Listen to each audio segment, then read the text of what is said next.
Uli, you have so many passions in life. One is for sure China, we all know, and Chinese art. Can you tell us when this started? What was the impetus for that? The real beginning was that professionally I had to go to China.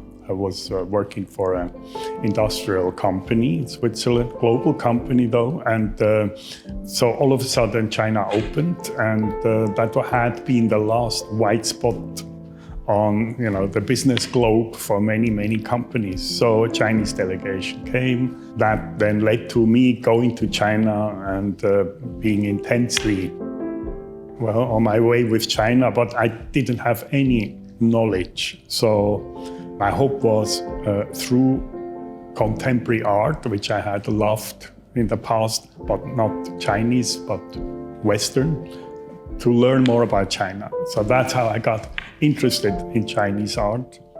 But there wasn't any contemporary art at that time. We speak 1979.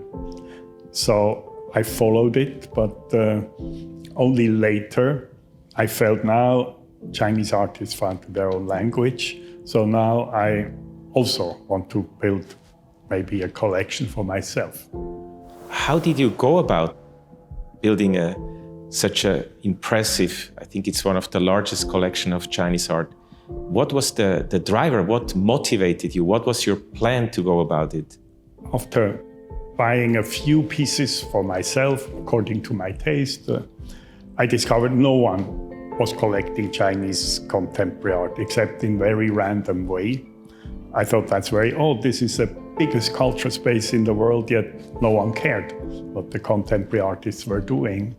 So I imposed upon myself this mission to create a collection which would allow us to see this time recorded, which will be a very important time in hindsight for China, the years of the opening up and globalization. So I decided to build what I call an encyclopaedic collection, a collection that mirrors the whole art creation in China, so that there will be a place where the world could see, and in particular the Chinese could see their own art. And that's why I built in such an irrational way this collection of about 2,500 pieces. Uli, a lot of people, they develop passion for art, but they maybe don't know how to go about, how to collect. So for anybody starting an art collection, whether young or maybe also not so young anymore, what is the recommendation you would give to a novice in the space of art collecting? It's a wide field. It's a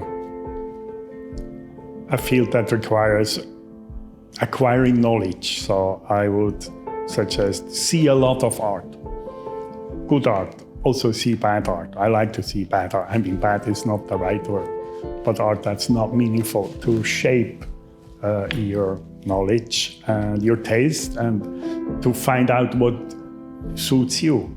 It's a great tool to know more about yourself, collecting art.